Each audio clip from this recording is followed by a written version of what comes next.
Bonjour et bienvenue dans cette nouvelle vidéo où on va parler de pourquoi tu ne dors pas et bien sûr, je vais aussi te donner des clés pour que tu comprennes comment arriver à trouver le sommeil. Alors déjà, pourquoi tu ne dors pas?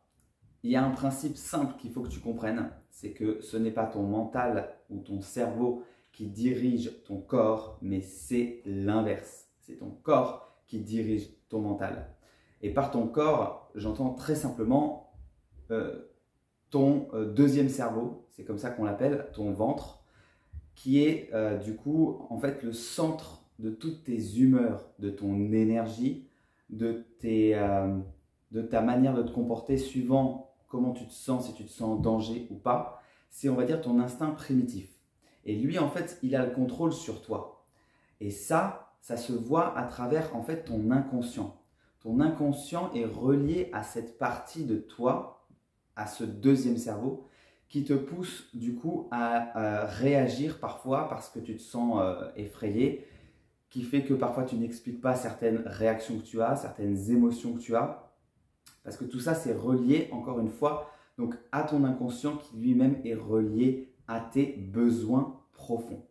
Autrement dit, tes besoins, s'ils sont satisfaits, vont faire en sorte que du coup tu te sens bien dans ton corps, mais ça marche aussi dans l'autre sens. Quand ton corps ne se sent pas bien, c'est révélateur qu'il y a un problème dans tes besoins, dans la satisfaction de tes besoins et dans l'écoute donc de tes émotions. Parce que une émotion, en fait, c'est un message qui te renvoie qu'un besoin a été comblé ou pas. Ce n'est pas forcément toujours négatif. Quand tu as une émotion positive, par exemple, tu ressens de la joie, de l'euphorie, tu as de l'adrénaline.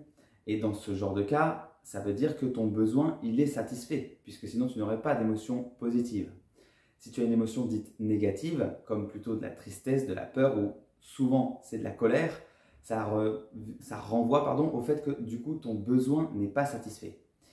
C'est pour ça qu'il est très important que tu apprennes à comprendre tes émotions et avant même de les comprendre, de les voir, de les observer, de les considérer, de les reconnaître, de voir qu'elles existent, qu'elles sont là, qu'elles sont présentes. Une fois que ce chemin il est fait, que tu arrives déjà à avoir, on va dire, une porte d'entrée un peu dans cet inconscient parce que cette porte, c'est les émotions et que pour ça, il faut déjà voir ces émotions, les reconnaître, donc voir le chemin par lequel il faut passer. L'objectif ensuite, c'est d'arriver à entendre le message qu'il y a derrière les émotions. Soit ce message, donc, il est positif, besoin comblé, et c'est plutôt cool, même si l'idée aussi, c'est de ne pas non plus s'attacher à ça, parce que même si c'est positif, ça peut ne pas le rester. Parce que si ça devient de la dépendance, alors ça devient négatif. Donc, voilà, on ne va pas rentrer dans le débat sur ça, mais attention, le positif n'est pas forcément toujours positif. Il faut toujours avoir une certaine mesure, une certaine tempérance par rapport à ça. Et après, donc du coup, si le message il est négatif, typiquement, on peut tout résumer en négatif par « j'ai souffert ». Ce « j'ai souffert », si tu ne l'entends pas et que tu passes à autre chose parce que tu veux éviter cette souffrance, qu'est-ce qui se passe? Il se passe qu'à ce moment-là, du coup, tu n'entends pas le message qui était derrière cette émotion dite négative, derrière cette souffrance. Et oui, je mets des guillemets parce qu'en fait, ce n'est pas une souffrance, ce n'est pas une émotion négative, c'est un message de ton corps, de ton ventre, de ton inconscient pour te dire attention, alerte, besoin ici qui n'est pas satisfait. Et pourquoi c'est important de l'entendre? Parce que si tu ne l'entends pas, comment tu veux pouvoir écouter ce besoin et donc le satisfaire? Par exemple, tu as besoin de contact social, tu as besoin de partager des moments de convivialité, tu te sens seul, isolé.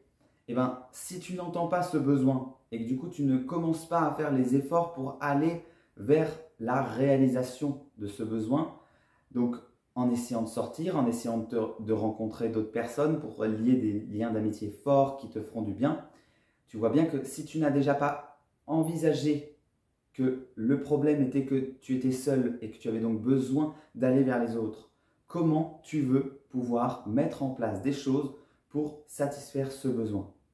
Donc, comme avec le sommeil.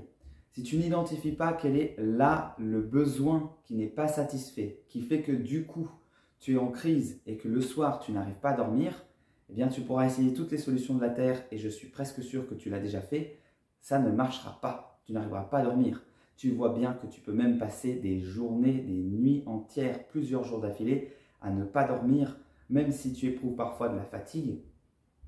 Et bien que tu saches que tu es censé dormir, parce que là, ton corps, à travers le fait qu'il reprenne le contrôle sur toi, est en train de te donner des indications, des messages, comme quoi il y a quelque chose qui ne va pas. Et ce quelque chose, donc, c'est ce que je viens de t'expliquer, c'est en lien avec les émotions et donc les besoins cachés derrière les émotions. Pour résumer, ton corps a un langage. Ce langage, comme on pourrait parler français ou anglais ou espagnol ou italien, son langage à lui, c'est les émotions. Et qu'est-ce qu'il veut te parler? Qu'est-ce qui s'exprime à travers ce langage des émotions? Ce sont tes besoins.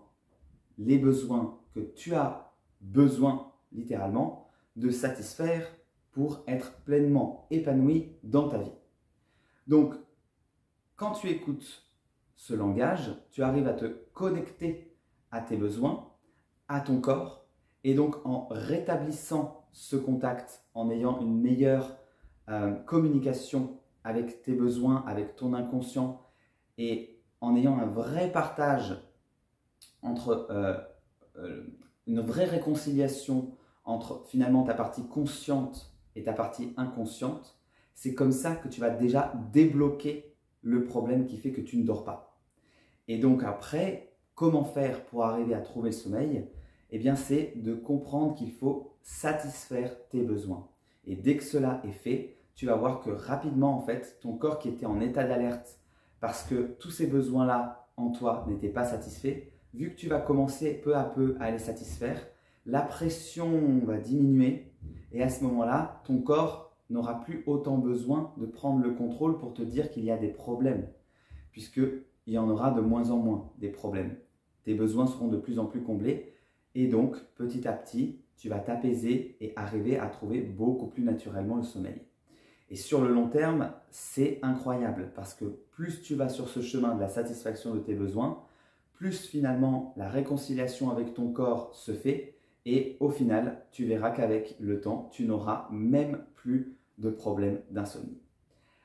Si tu as aimé cette vidéo, je t'encourage à la liker, abonne-toi et tu peux aussi me retrouver sur les réseaux Instagram, Facebook. Je publie plusieurs fois par semaine, tous les jours en story. Et sinon, eh bien, je te dis, prends bien soin de toi et on se retrouve pour la prochaine vidéo. Ciao!